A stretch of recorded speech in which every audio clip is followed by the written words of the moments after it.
Ladies and gentlemen, welcome to another episode of Grassroots Chats, episode 34.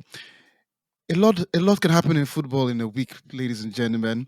And I can tell you that this weekend, the only person that was happy after Saturday football was Big Dunk. Leeds winning 3-0. And as he predicted some weeks ago, that they are not going to be in the relegation fight. But before we start, ladies and gentlemen, if you like what we do, what we say, how we clap, whatever we do, please subscribe, hit the notify button, and do all that wonderful good stuff. Follow us on all platforms on Twitter, YouTube, and of course, Instagram. Okay, ladies and gentlemen, let us begin. Arguably, well, somebody said arguably that Man City and Liverpool is the biggest rivalry in English football. I think that's a lot of crap. But anyway, the game they showed today or the game they played today shows that those two teams are by far the biggest teams in the country. The standard is way too high for anybody else. And looking at the game today, I would say 2-2 was a good score. You see the game, Neil? Yeah, I saw the game. So at this point in time, with 1 point between the teams, are you still sticking to the fact that you think Man City will win? Yeah. I enjoyed the game today, but I think there was this kind of there was two things. One, you've already said, like, is it the greatest rivalry? No, I think maybe it's the friendliest, nicest rivalry that we've had at the top. Right? Did you see Klopp and Guardiola after? There was so much mutual respect for it, which was nice to see, right? Because they're both at the top of their game, but it wasn't like Leeds Wednesday or Liverpool United. It wasn't of that kind of Tottenham Spurs. There wasn't any kind of malice in the rivalry, if that makes it just seemed like a really nice. You've done really well. We've done really well. Nice pat on the back Some after the people don't game. like that though. Maybe like Keane and everybody else. They want the war. They want the battle. Yeah, I mean, I do as well. I like it to be a bit feisty. But the game itself, I thought was quite feisty. There was, the players were going for it. I didn't think though that. Oh, I don't want to say it wasn't the best game of football ever. It was a good game of football, but the defending wasn't at a level that is suitable, and I don't think that either team was that great going forward today. It was kind of the mistakes were made and the goals were scored. And I think that was the key thing. The center of the park had most of the ball, but there was a lot of mistakes that led to the goals. It wasn't like it was massive moments of brilliance and cut. It was just a bit. And they even said, I think, just before half time, obviously at that point Liverpool looked like they were going to get absolutely crucified, and the halftime couldn't come quick enough. But like Alexander Arnold was way too high up. He was getting beat all the time at the back. So those are the bits that we know Liverpool's frailties. And the masterclass, I didn't think it was a good game of football. Yeah, 100%. But Well, again, not the big rivalry. do you think, Dong? Do you think the problem with City and Liverpool is that they play a style of football that the defenders don't actually have to defend? So one of the things that I've been saying this for a while now. Trent Alexander, wonderful player. And his style of play will always fit Liverpool because they expect him to go forward. But his defending wasn't the best. And yes, he did assist the first goal, played well, but generally, is it a case of other than Liverpool? Do you see him playing or fitting in any other team? Well, I'd like to see him fit in with England. That would be quite nice if Gareth Southgate ever gave it a go. Yeah, I kind of get your point. Like, they're so good, those two teams, that they probably do less defensively than other sides, but they still have to perform. I think the result was fairly expected. A draw is what I was expecting it to be. Not that I should have put a few quid on it. Would have been rich by The now. man But is anyway. started predicting the future again, ladies and gentlemen. Hey, I was right on a few things the last couple of weeks. I'll just point that out right now. Yeah, I think the result was expected. Good game of football, and we'll just see how it pans out for the rest of the season. I will stick with my prediction from last week that I still think Liverpool could take the league. Ooh, you think so? I But mean, they still could, right? yeah, but you did mention that, because you think Man City is concentrating on the Champions League. But are you saying that because of what you saw today? No, I'm just saying that on the form they've been in. They've got past experience of being in these situations. I think they can pull it off in the league, handle the pressure a bit better than Man City. I mean, I think it was a good game. A draw. I actually expected City to win today, especially the way the game started. I think Liverpool didn't have to do too much to actually get the draw in that game, which means I don't know if that means that's quality. I think Mane and Jota did enough. Salah wasn't particularly in the game today. I think Robertson played really well, keeping him out of the game. Van Dijk was a bit suspicious today. I think the best player for me on the pitch was Cancelo because he was composed. Everything he did worked. But then if you're looking at the fixtures, you have Liverpool. Liverpool have Man United, Everton, and Newcastle next in the Premier League. And City have Brighton, Watford, and Leeds. Neil, do you think Liverpool will nick it? No, I mean, I think they were lucky to finish the game with 11 men, and was really unsure of how Thiago didn't get booked for his earlier incident and then his second one. So I think they rode their luck a little bit today. I think the ref played his part of letting the game go, which you kind of want to do at that level. But there comes a point where it becomes unfair, allowing players to get away with certain challenges. He also did a lot of, I don't like to bash the refs, but he played a lot of advantages which were pointless advantages. Just, He was trying to keep the game flowing, trying to keep the game I flowing. get that, but sometimes there isn't a flow.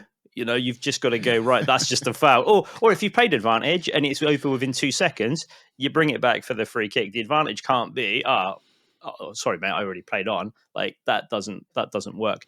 I think one thing Duncan said that I probably don't agree with. He said that Liverpool have better mentally to cope with the challenge, and I would probably say that I would think City managed to get over the line more times than not. Struggled in the Champions League, granted, but in the league, they seem to manage to get over the line more times than they don't. I don't think it personally. I don't think it matters who City or Liverpool have got for the rest of the season. There's no one that can beat them if they play at their game and they I play mean, well enough. there is a possibility they might have an off day soon. I mean, we're Oh no, looking. I agree. So but that's an off day, right? So we look at the fixtures and we go, oh yeah, City will win that, win that, right? And then actually they'll slip up somewhere. And the same with Liverpool. We'll look for it and they go, they'll win that, win that, win that. But then we're like, well, who do they lose against? City have lost 3 games this season, and Liverpool have lost 2. I think one of the games Liverpool lost was against Villa, wasn't it? Yep. And then you're like, I mean, how did that happen? So you wouldn't see that happen, and that's it's really hard to predict with those two. Will it come down to definitely today's draw suits City better, right? But both of them didn't want to lose because that was the worst outcome for either team today. I think that it's going to be interesting how they take the games and how much effort they and how much rotation. I mean, Jesus playing today was a bit of an odd one, right? I didn't think he'd be getting a game, and I he think wasn't really playing in the middle either. that was quite shocking. I mean, Micah Richards said in on Sky Sports that he's a he has an extra touch, or he brings something different to the game. I don't know what difference he brings to the game. I probably thought I would have started Mahrez in that position, but the selection was justified. He scored a good goal, played really well, and I mean the two teams just show that in terms of standards they are above everybody else in the league. But then, Dunk, looking at those fixtures, I know you still think Liverpool will take it, but from those fixtures, do you, and from what Neil has, just disagreed with you in terms of mentality, you're still sticking with Liverpool, yes? Yeah, I'll stick with them. I didn't say they've got a better mentality. I just said they have the mentality to pull it off. Yeah, I do agree with what Neil said, by the way, about it doesn't really matter who they play. Like at this stage, if you look on current form, I'd say the only possible games either of those two might worry slightly about would be maybe Chelsea and Spurs away. Like I don't know if either of them have Chelsea or Spurs away in the last few games, but again, it doesn't really matter who they play. If they're going to slip up, that'll be on them rather than the other team. So I agree with that point. So, I mean, Neil, you mentioned Thiago. I think he played really well today. Last season, there was a lot of complaint that, he slows their game down. But I think he's actually bringing a way Liverpool usually don't rely on their midfield to have a lot of supply and assists. But I think Thiago's added to the game where they can actually depend on giving him the ball and him creating something. However, you believe he should have gotten a red card. Why? There was a foul on just over the halfway line. I think he came in really quite high for Yep. an unnecessary challenge, which should have been a booking at that particular point. He then got booked about 3 minutes later because the ref hadn't booked him for the first one, and there was just a foul. He blew up for the foul, so it was such an obvious yellow, it was ridiculous. And then the second was such an obvious yellow as well. No, the second one though, he was fouled first. That's what remember the second one, and No, he did get a proper yellow. Yeah, and even after that, he got a yellow. Yeah, so the first one he brings down who was trying to make a counter. He brings down, first tackle. The ref is probably the first one you've done. The second one he takes out the Bruyne during the counter. So that was the first yellow, and then there was a possibility of another yellow, but he was fouled first. Yeah, no, I'm on about before that time. That other one, I agree. There was a foul before. It was a tiny little foul before, wasn't there? And then he did. Anyway, I agree. He does slow down the game. There's one key thing about the way that Liverpool play that gets overlooked. The centre of the park in the midfield. If you go back to the really good days of Barcelona being a dominant force with Xavi, Iniesta, and then whoever else they decide to play with at that particular point, but those two are going to be the stalwarts in the park. They don't actually supply many goals. No, they don't. Or assists. The midfielders they just do their job, right? And Yep. that is literally what they did. They'd still got assists and stuff. I want to say almost by proxy, but Liverpool are very much similar to that now. You've got the three guys in the centre of the park that are almost with no frills. They're really what you want in a team. The no frills, pass it off nicely, don't lose the ball, be steady, and they don't have to be anything more than that to. And and I'm not belittling what they did because it's really, really good. And doing that is an art in itself.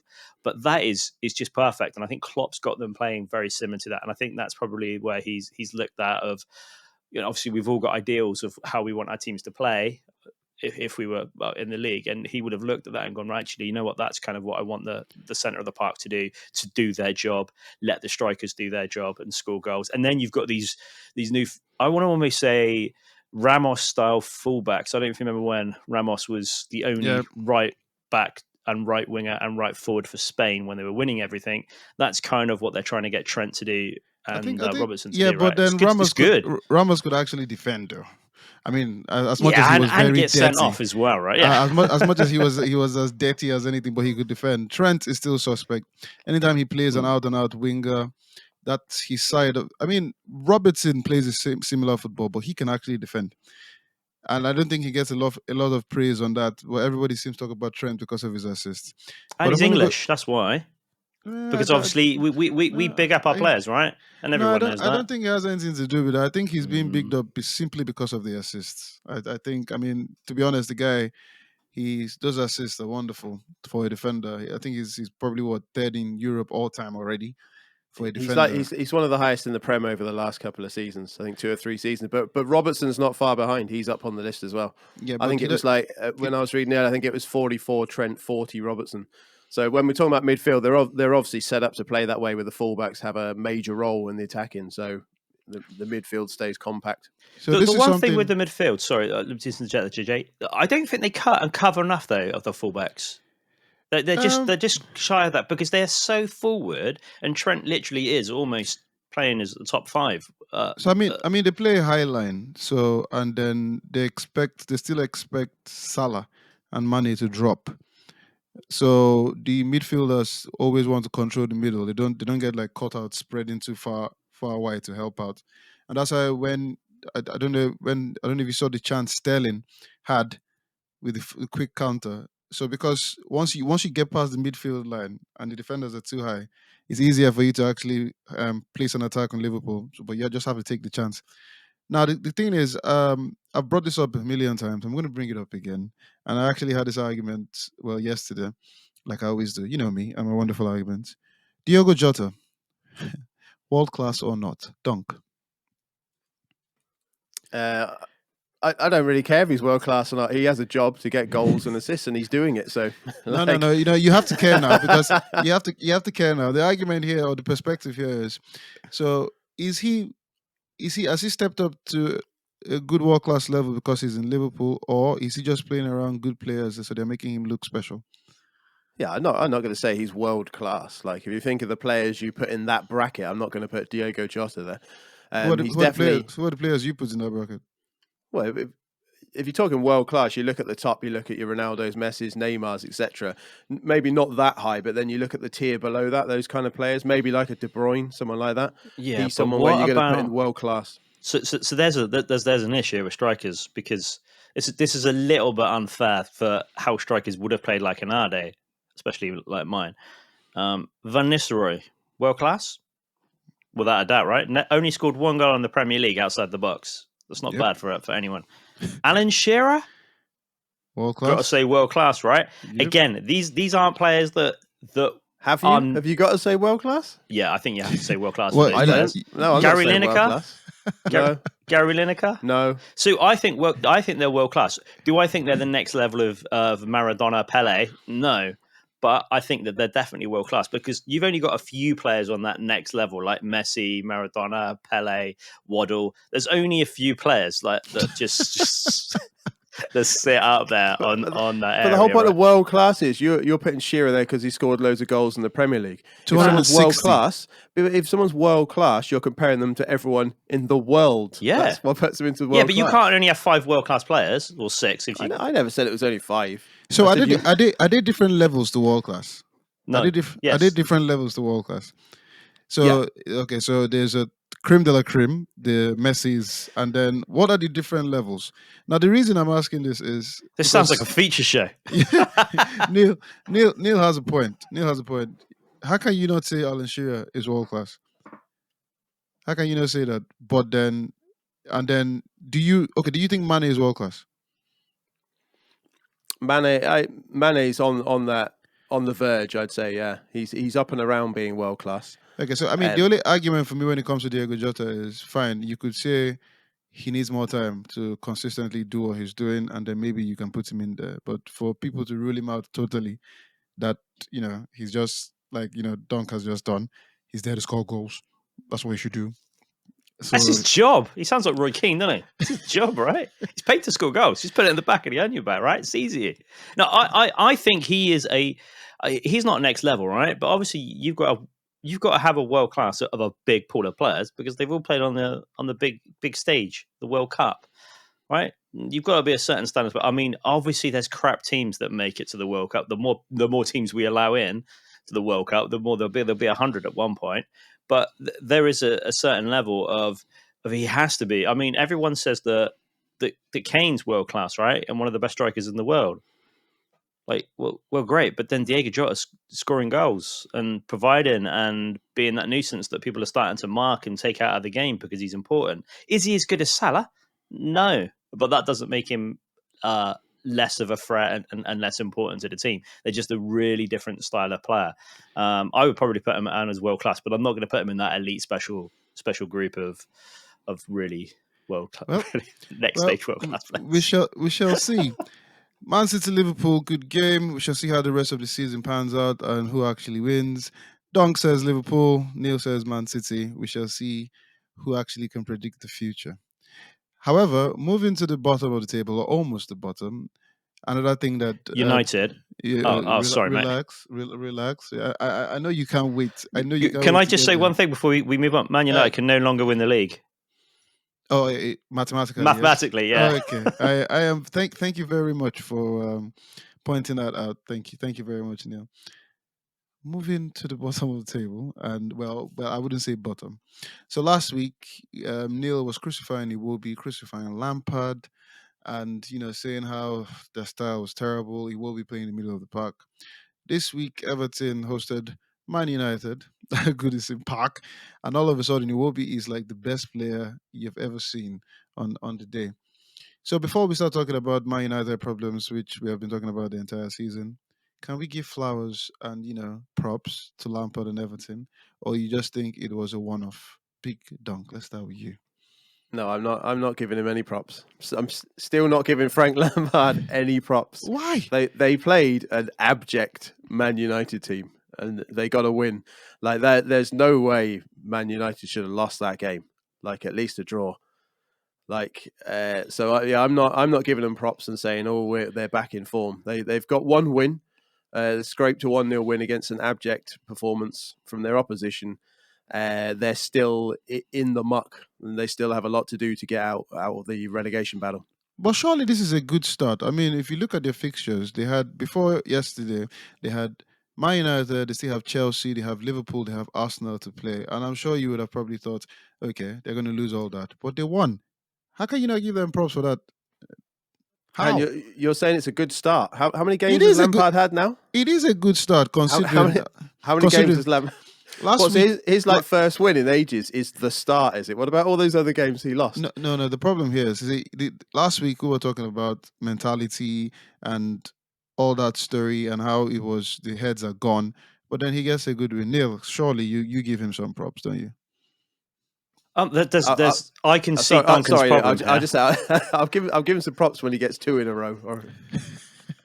All right, we'll come back to Duncan. Duncan's got a problem here because he's a Leeds fan, and Leeds are only 5 points in front of Everton. Everton have got 2 games in hand. So if he gives Lampard too many props and they get 2 games win in a row and Leeds don't win, that puts Leeds right down in that relegation battle. So he can't give Lampard the props that maybe he deserves. So that's what it is. He also has a really, really good point. You're saying that Iwobi was good. I'm not saying it. Everybody's saying it. It's not just me. No, I didn't say it, and I watched the game, and I'm not going to say it. I didn't even know Fabian Delph was still playing football. I mean, I'm like, I said to, I had to look at the team sheet again because he was on the. I'm like, is that Fabian Delph? No, Fabian Delph on the pitch. I mean, he played well though. I'm not saying he didn't play well, but that's now. Let's be honest. Against that United and Dunk hit the nail on the head. That was a crap display from United. It was poor. They've got Doucouré, Iwobi, and Delph in the centre of the park, right? And you've even said that Iwobi played well. So how poor is that Man United midfield? So are you saying Iwobi plays well because the team was playing against was crap, not that he actually played well? Yeah, 100%. And then I look at how, I mean, I can't even believe how poor Rashford was and how he managed to last 64 minutes. I think I would have taken him off after 5 or 6. And then I looked at the bench of United, and I really did feel so sorry for them. Other than Paul Pogba, who's having a really, really poor season, I look at that bench and I think, you've got no one to bring on. You've got no game changers, right? Usually there's a couple on that bench and you think, they could turn it around. I mean, Phil Jones is on the bench for a start. You've got 2 goalkeepers. You've got Tom Heaton and Dean Henderson. So I don't know whether there's a stomach bug going around at United or it's just such a really weak team that you can get 3 goalkeepers in your squad, the game squad. That's just unheard of. Usually you're struggling for like 5 strikers on the bench trying to get them all on, but you're accommodating goalkeepers. So United were poor. They dominated most of the possession of the game and did nothing with it. They had more shots. Pickford did pull off some good saves, so let's not mar the fact that Pickford was poor. I've said Pickford's poor. He is a good shot stopper, but can't make a decision to save his life. A little bit like Ronaldo slapping the phone out of the little boy's hand after the game. Poor bad decisions. It's just slaps are going around, man. One in the Oscars, now Ronaldo. It's all high-profile guys just throwing around slaps.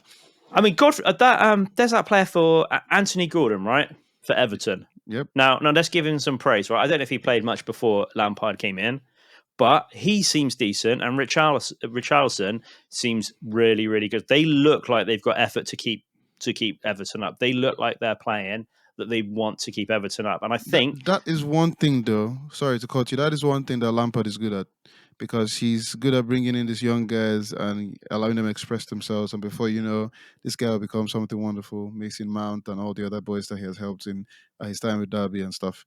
But the thing is, Everton played Burnley and were leading 2-1. They lost 3-2.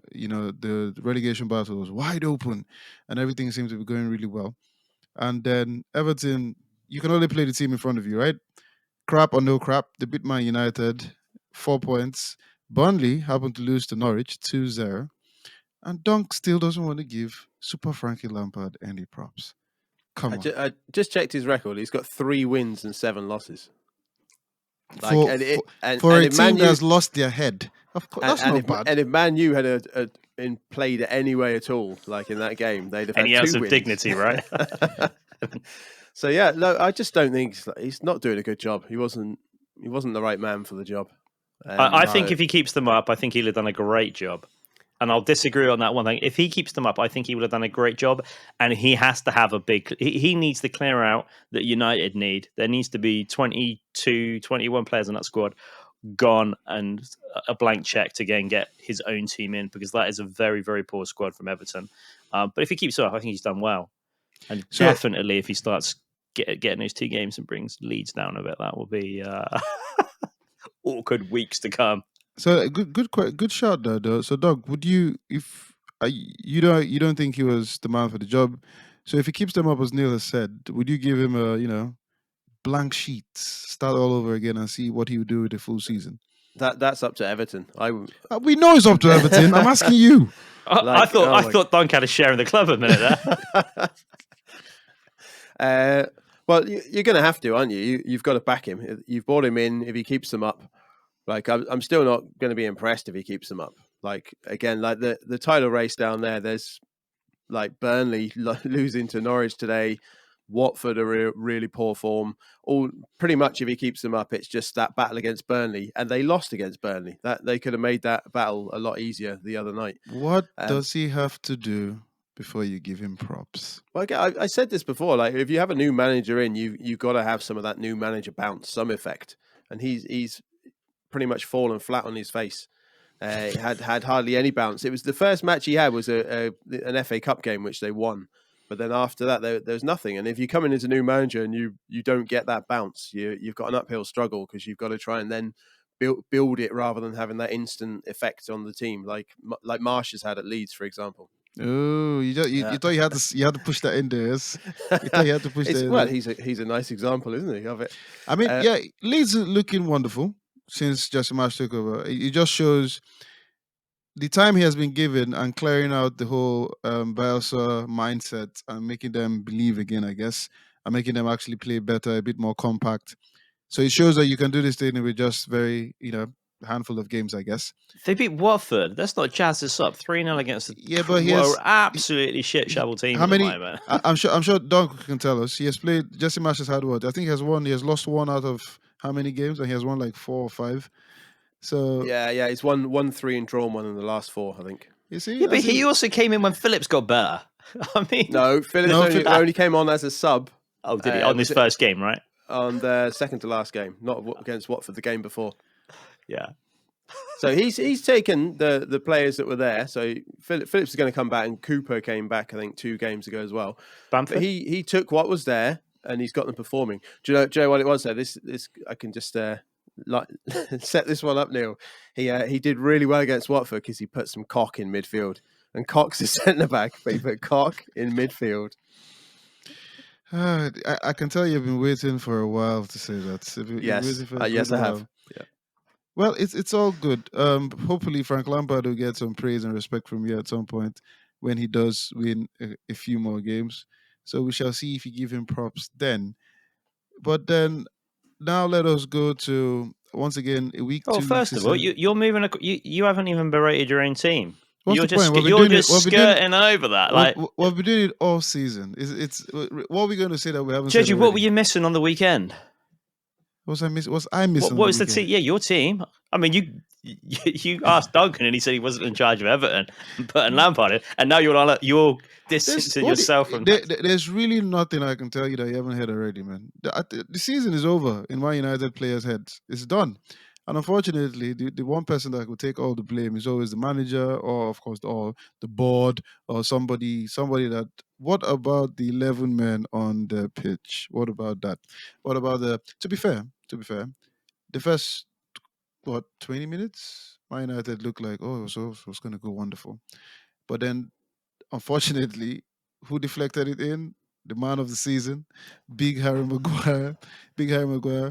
But there's really nothing you want to say. Fernandes had a bad game, and the good and bad thing with Fernandes is, one moment of brilliance can change everything. But he forces the game too much.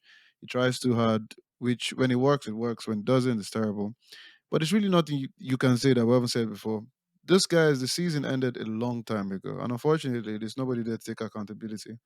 Everybody talks about mental health and Rashford. Oh, he's doing too much.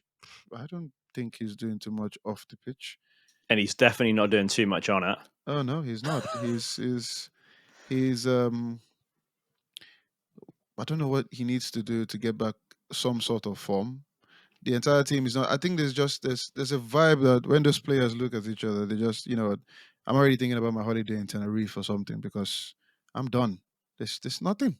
There's And what do you think about not getting Poch? Because I know you were adamant you were getting Poch, and then suddenly I never said who we're getting. I'll pull the Never. clip back up and we'll stick Please it on. do. And Please do. now you've got Please do. Ajax's manager, right?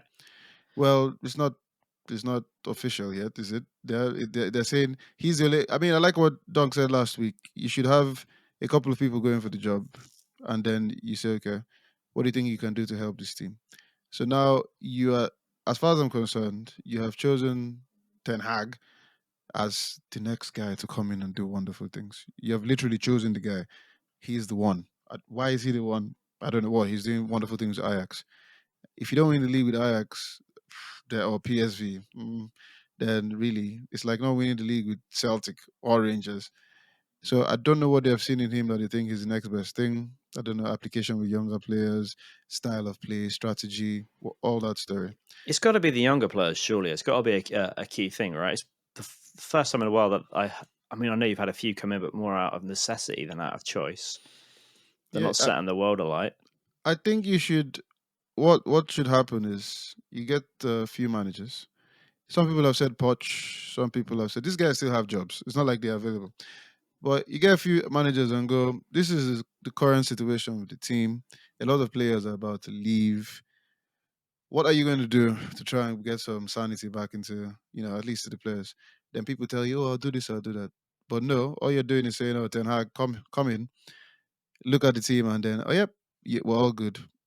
So what happens if it doesn't work? Midway through the season, we're going to trust the process. We're going to believe that this guy is a savior to come and help with things. What happens if it doesn't work?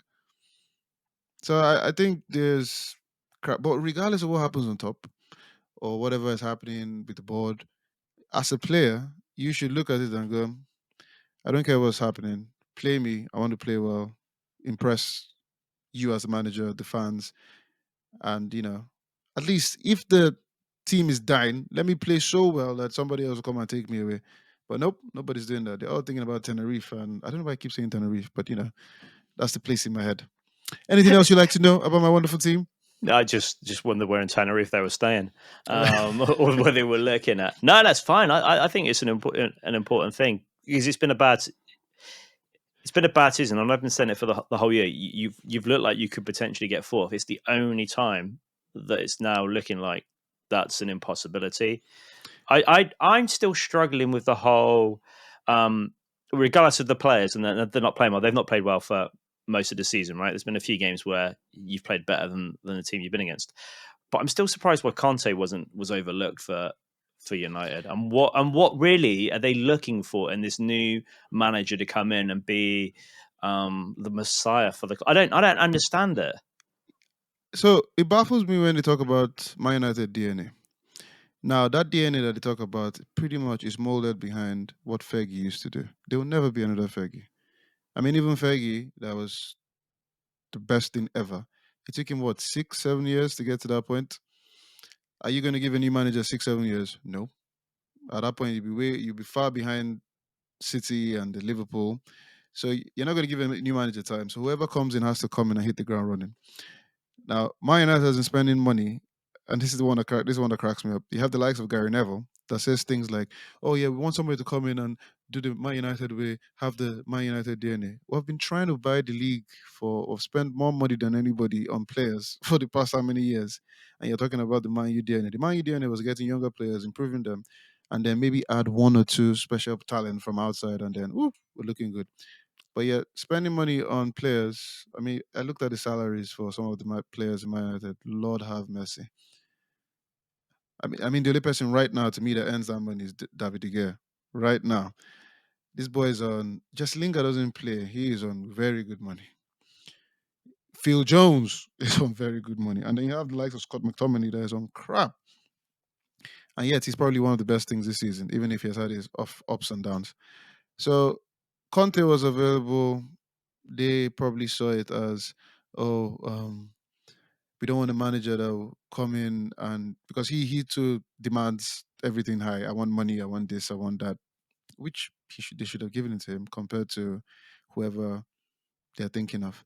But they want somebody to come in and make it like a project, start from the, massage Rashford and tell him he's the best. Oh my God, you're so wonderful. Now the problem with the Ajax manager is he's good, which is fine. But before Ajax, what's he really done? Is he going to automatically get the respect of the players? Conte would have. Pochettino will. Will Ten Hag do it? I don't know. Maybe he'll come in and decide, okay, it's my way, clean slate, get rid of this player, get rid of that player. But unless they're trying to do it in a project style where, okay, this guy come in, do what you need to do and let's see what happens. If not, if you're looking for immediate success, I think that guy is going to, if he's the one that gets the job, it's going to be a long season. Do you So think Poch would have? Oh, sorry, Dunk. Sorry, I'm just going to jump in with like a couple of points. I think they didn't go for Conte because they've been burned by the big name established managers in Mourinho and Van Gaal. So I think they've decided at some stage that they're not going near those types of managers anymore. They probably realised they took too much of a punt on Ollie, so they probably want that kind of middle ground of a manager who's done a bit in the game, but still has the potential to develop. So I mean, with Ten Hag, it's always they always parrot on about how he was 1 minute away from bringing Ajax to the Champions League final before Spurs equalised.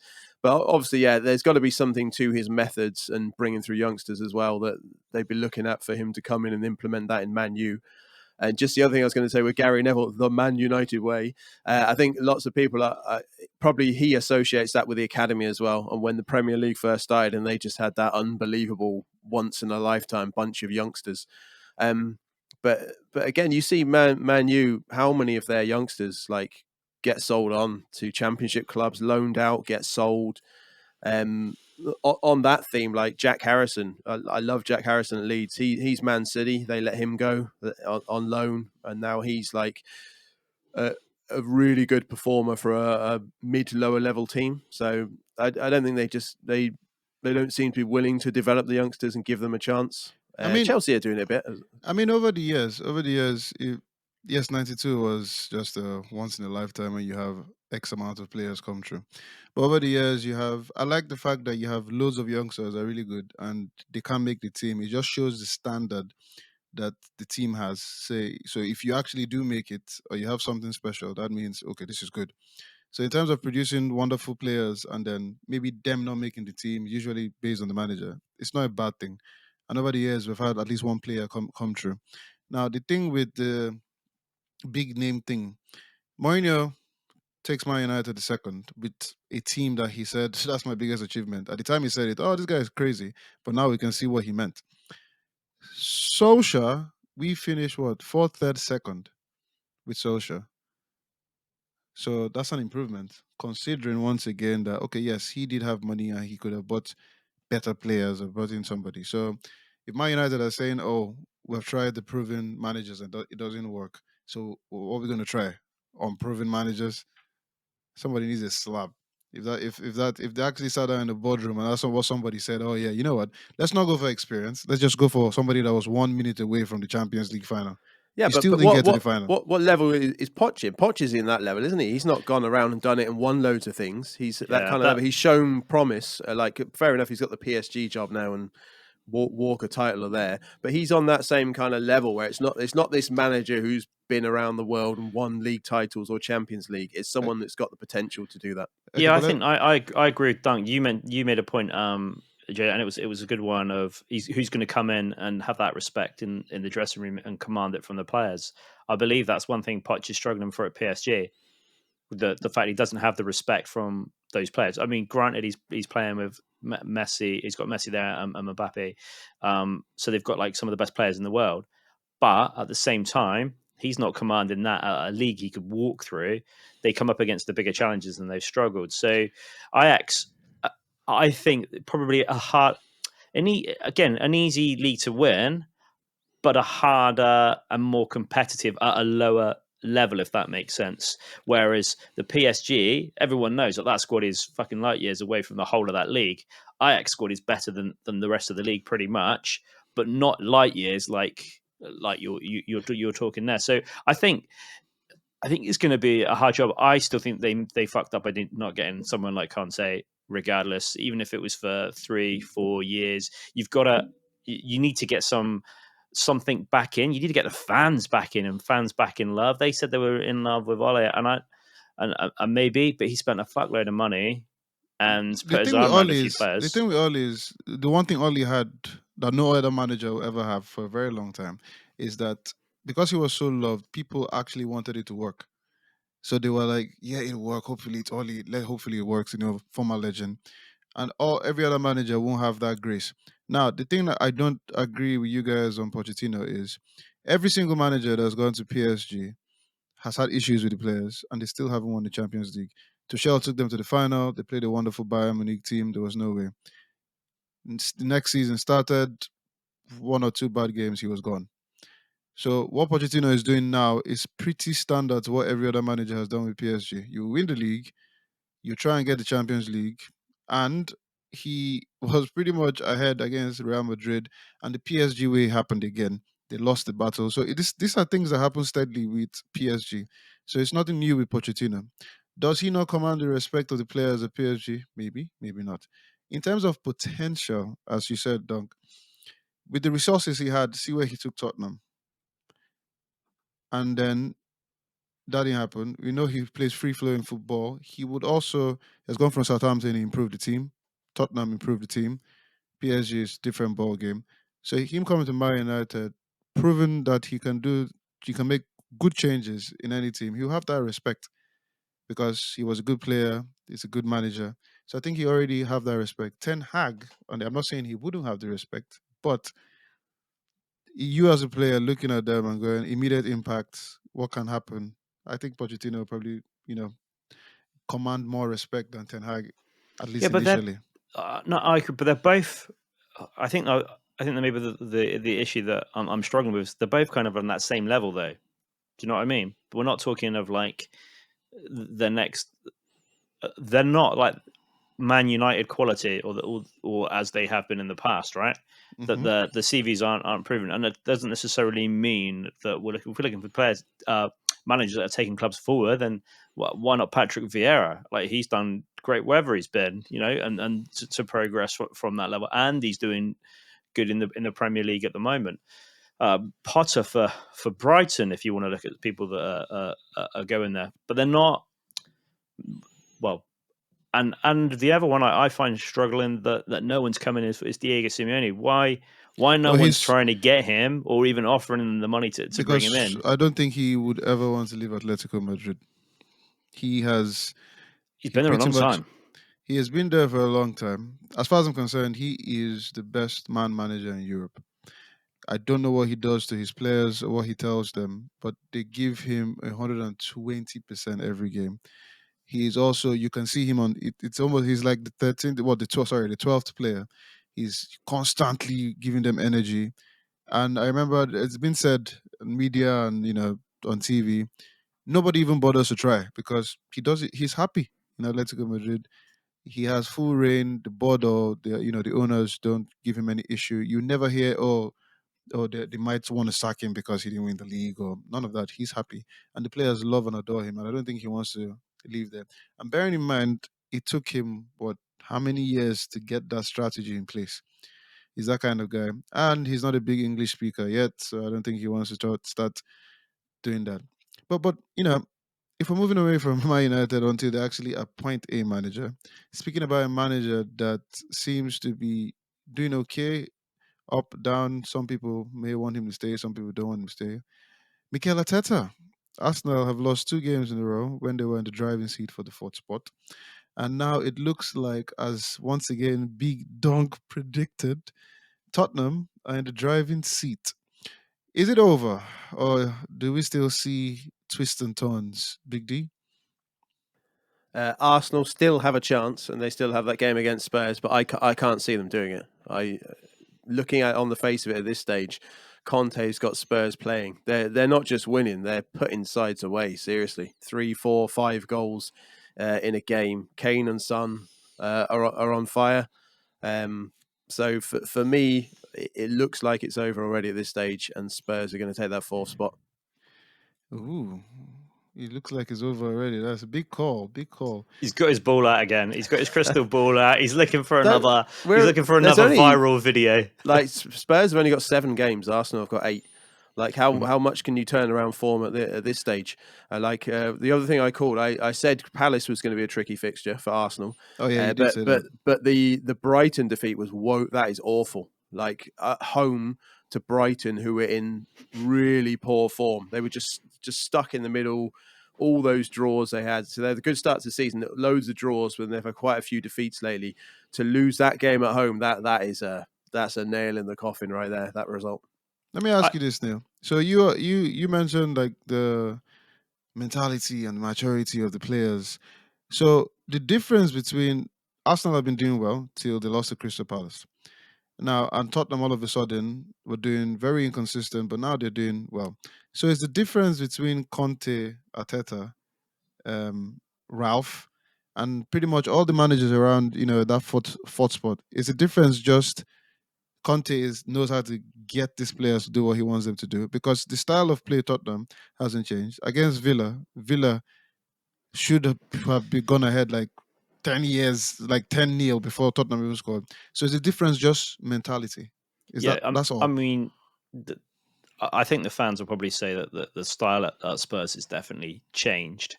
But it's an interesting one. How much has it changed from where they were to how they are? Now that can come down to a few things, and I think this is really important from Conte. And I think he learned when he was at Chelsea that sometimes his way isn't the best way. So I've got a formation. This is how I like to play, but it doesn't always work. And I think he realized that when he was there. He hasn't made that mistake at Spurs. I know he got upset and was going to resign at some particular point, but I think that obviously that went one of two ways, and it proved so much better for him.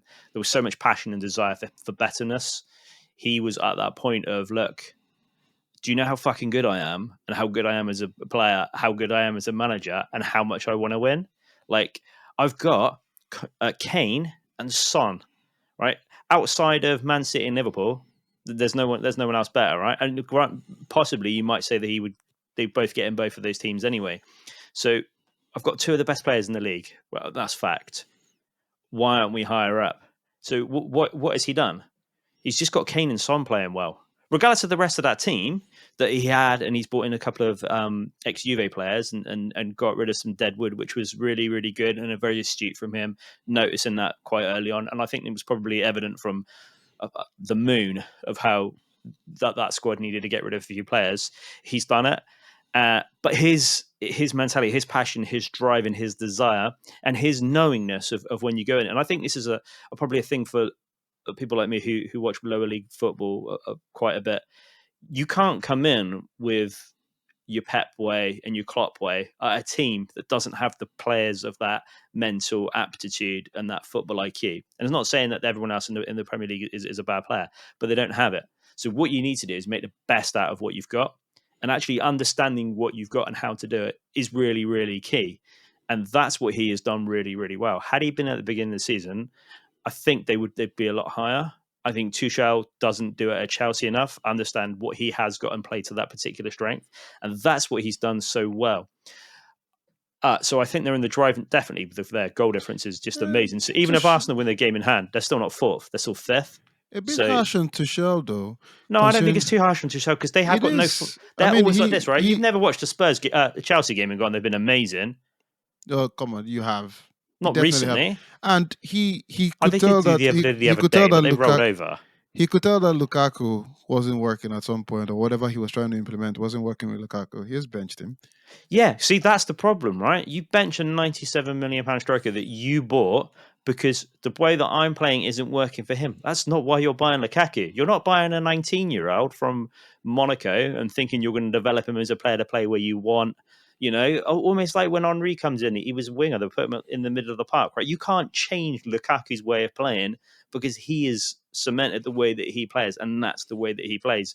Like when United bought Van Persie, it wasn't let's play to Van Persie's strength because he's the goal scorer. The goal scorer is the important thing, and that's what Conte's done. And his understanding, I think, has matured from when he was at Chelsea to now, and I think that's made him a better manager.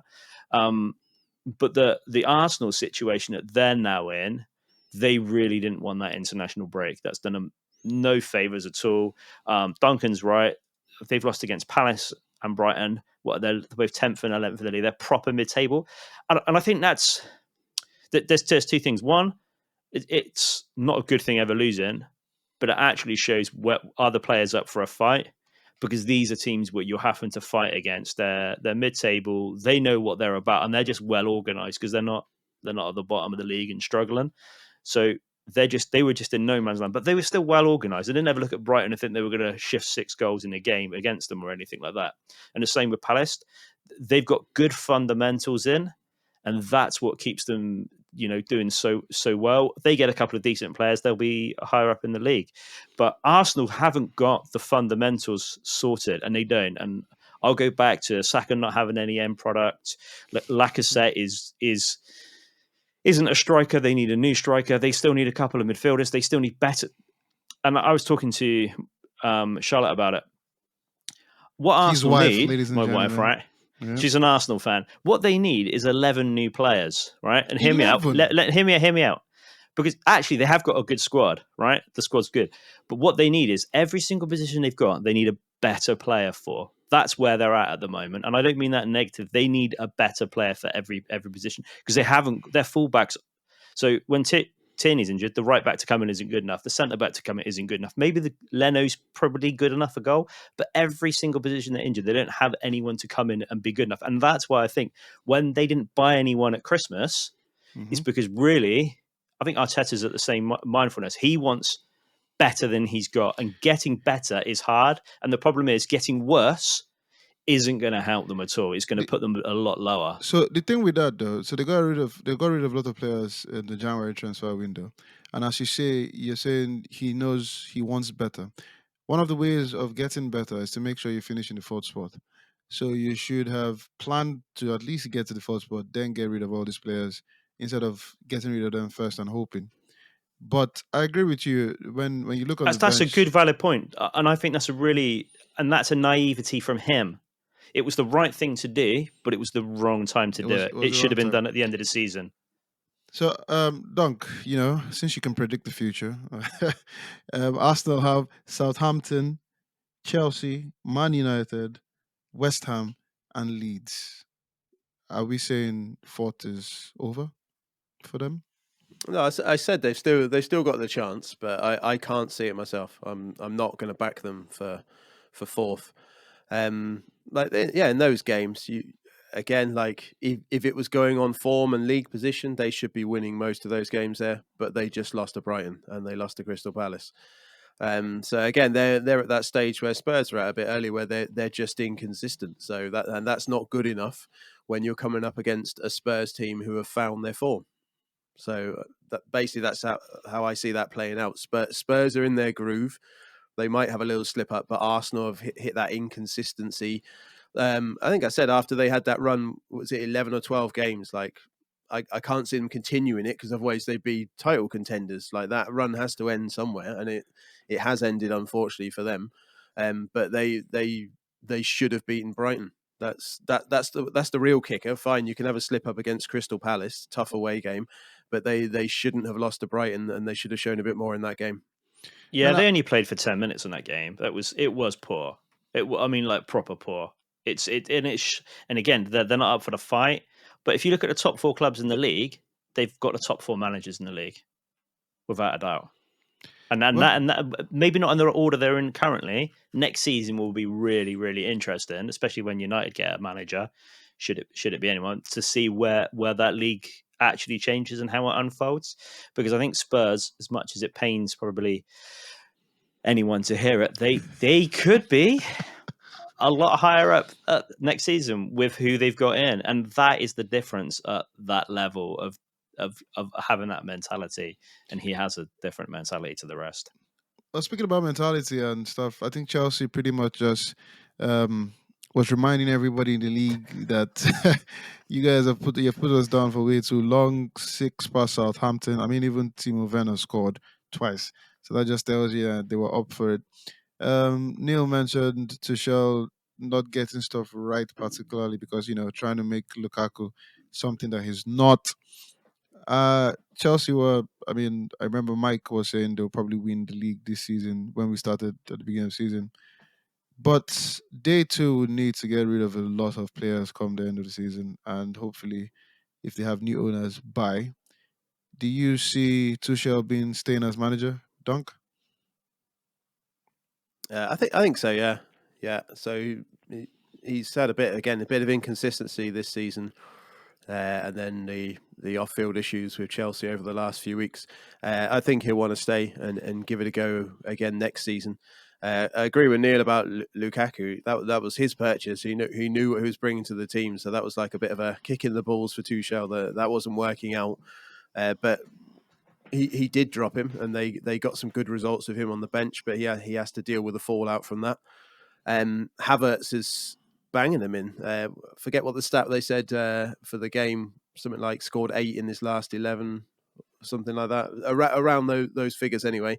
And Werner could have scored a double hat trick against Southampton. He looked really on it. So again, I think there was a discussion like a few weeks ago about Tuchel, and the guys were saying, he was a bit overconfident or ambitious, and like with that, they're German player Havertz and Werner, they're German players, so I would have thought there was a bit of pride from Tuchel, like I'm German, I can get these guys. You watch, I'll get these guys firing, and maybe he's going to get them. Like definitely Havertz is firing now. If he can get Werner playing as well, we'll see how they go for the last few games of the season. It could be looking a lot brighter for Tuchel next season. I think that was a Southampton are an odd team, aren't they? Very odd. Because they play well, but they're the team in the league that seem to get absolutely demolished every now and again. Like maybe like every 8 games, there's a 6, 5, or 7 goals against. They'll go for a good run, win like 5-6, and then all of a sudden just start being cheerful givers. But Just, take a that's goal just here, take a goal there. that's just mid-table teams. Like when Bournemouth were in the Premier League, they did the same. There was a season they were in the top 4 for the first 10. Brighton are doing it this season. Southampton done it this season. Mid-table teams can go on these like really awful runs and these really good runs. That obviously we were just talking about the Arsenal run. Like they can have a run of 5-10 games, but then it kicks in where they just have like a real bad patch for 10, 15, even 20 games. I think when Bournemouth went down, they were on a horrible run. I think they go on this run, then they look themselves in the mirror and just go, oh. Nah, I think it's done. We're not going to win the league. Let's just start giving away 3 points. But I mean, if they don't beat Southampton in the next game, I think it's Spurs. Spurs will get it. Playing Southampton after that loss is not going to be fun. Yep. There's going to be a level of pride that they need to restore. I mean, both teams really need to restore some pride. I'd like the battle for 4th to carry on. Yeah, it's been as long as interesting. possible, because I feel that it's not going to be. Only I was trying to think when we were talking about like Tuchel and Chelsea, whether he'll stay next season. Obviously, that they're going to get sold, right? I've said that before. That regardless of all this crap, it's going to. I don't. Even if it takes 30 years, it will go through at some particular point. They're not going to go on. No one's going to allow a Premier League team to suddenly cease. That would be literally the worst thing to ever happen to English football in the Prem. Zidane has got to be the only other top manager that I'm thinking outside of who we've already discussed that any of the top clubs are going to want. And no one's, only Man United would briefly either caught on him or spoke about. But I can't think of anyone else who's going to come in after. Like, if you get rid of Tuchel, who'd you get in? And Well, where does he go? when his name was popping around with connections with Man United, one of the reasons that was given was his command of English. And so what his excuse or reason at the time was, if I take over a team midway through the season, my English is not that wonderful, so that's already going to make me struggle. And maybe he would probably prefer to take over a team, say, let's say they give him the job now, he can start learning English, get a translator in, somebody that can help him out. But I personally just think, and this will sound strange considering the fact that Zidane is, I don't think he wants the smoke that comes with English football. I don't think he's ready to handle that press conference and knowing what you eat, your family moving to England, and I think he's happy with the chilled kind of lifestyle. And he also wants a club that will say, you know what, here's 300 million. Go out there and go and find us the next Varane or somebody. And to be fair, a lot of managers will avoid Man United at this point because, or well, if we're talking about Man United and even Chelsea, I think people start looking like there's no job security. If you, it's there's no time, it's nothing. But who knows? We'll see if the new owners change all that mentality. I think maybe they are the best times to take over when they've not won anything in a while. And I know Chelsea have won some before United, but it's the now the Ferguson effect's gone. There's kids born that are 10. They've got no idea that Man United used to be a top team, and that sounds me First being of horrible, all, but I mean nicely, right? it's not been up to 10 years, man. No, but there'll Let's be just kids get at 10. that They didn't right. like football initially, right? So there's a level in there that you're not born instantly liking football. You have to develop a like for the game. They won't understand that Man United were that dominant force. They had a manager that was there, that won everything, could do everything, had complete range. That whole ethos is now, as far as I'm concerned, almost the 30 years have been wiped with everybody they've had in afterwards. They're now a new, almost reborn into this new team, like not not great. And I know that there's a lot of work to be done, but I mean, like it's so far gone now that even as fans, we're only because we know, but we're forgetting about Fergie. But Like he's gone. the problem is, no, see, the problem is where I disagree with you is the comparison to the old days that the fans make is still with the mindset of we are a big club, and that's the truth. That's why people are still mourning. Commercially, That's why people are still complaining. Oh, it's you say it's been what 9 years, and people still we we should we should be at this point because we are Man United. So that mentality is still there. See how long it took Liverpool to actually finally say, you know what, we might actually we took them what first of all 30 years since they won the last league when they won it, and then eventually Klopp had to come and say I'm pretty much starting from scratch, and then it took him what 5 years to win the league. Man United still has that mentality. You still get 75,000 people that go and watch, even with this team playing this crap, they still go there with some sort of hope. So I think that belief of we are still Man United is there. I don't think it's you not been killed yet. no, and I think that's probably fair. I mean, Dunk supports a team that, and no disrespect, Leeds were a giant club, right? Um, They were, Probably, I hate to say it, probably more successful Champions League competition wise, semi-final. Yeah, and competition wise gone, than just Wednesday. gone for But 16 years. you s- yeah, you seem to have a thing for semi-finals that impresses you. Yeah. I never when said that's that. all I never you've said got, Ten Hag impressed me with his semi-final. and that's all he's got. So I think it's interesting because now it's almost like United are going to be rebirthed, right? And that you've got certain clubs that the history is no more. Commercially, Man United are a big team, and they should be up there. If the fans, I mean, I still get you've got Ronaldo on the pitch, right? So I'd still have hopes that my team was going to win a game every time he's on, and De Gea in goal. That's a good starting point for any team. Um, but realistically, wouldn't you be hoping for not necessarily winning anything? And I don't mean that in a positive way, but some form of upward trajectory of, you know what, we signed three players, they're playing well, and they look like they're going to be the future of United, and they're giving you that kind of level. So you need the good quality world class pros, as well as these new players coming through to give you that. And at the moment, it just feels like maybe there's just nothing there. My That's pint's exa- empty, and I need a new one, and that's it's your round. exactly. I actually see you having that particularly feeling more for if your pint wasn't there than for the team right now. But well, we shall see. Well, we've come to that point, ladies and gentlemen, for player and flop of the week. We'll go to the man who can predict the future, Big Dunk. Who are you going for player and flop this week? I'm going to stick with teams again. So player team of the week. I'm actually going to give it to Brentford this week. two wins. So they had the win against Chelsea, back that up with another win against West Ham 2-0. So they're decent results. So it's looking like that's going to secure their Premier League status. So going to give that to Brentford. Flop of the week. It's tough. Man U, Arsenal. I'm actually going to give it. I can actually understand like the Man U result because Everton are in a dogfight for relegation, and when you play teams like that at this stage of the season, it's dangerous. Brighton are just mid-table, not a lot to play for. Arsenal are at home. I'm giving it to Arsenal for flops of the week. Okay, and Neil. A flop of the week's a bit of a tricky one this week, isn't it? There's a lot of potentials. You've got Arteta for no show. You could say West Ham for choking it.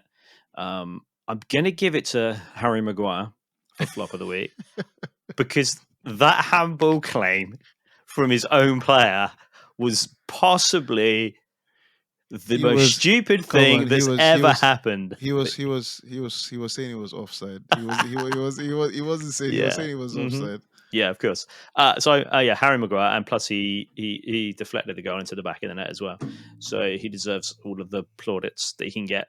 And you've got to give it to Son. I know that Brentford did well and Chelsea's romped home against them, but Son, man, that player plays with a smile on his face. He knows where Kane is. Kane knows where he is. You could give it to either of them. But the way that he plays, when my kids are watching football, that's the footballer they need to be watching. Like, there's joy, there's fun, and that's why we all like football, right? Because that's what we used to feel like when my knees were good enough to be able to run, and that bit of fun. And you go and score a goal.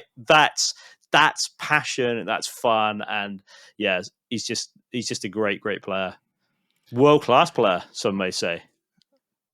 Ladies and gentlemen, there you have it. The boys have given their player and flop of the week. They've also given their opinions, their minds, and everything that they think or believe.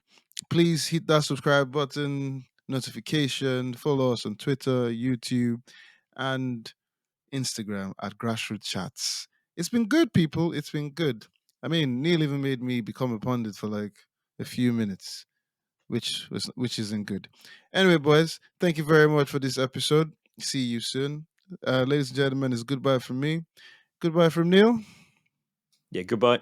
And goodbye from the man who can predict the future. Catch you later for more of those predictions next week.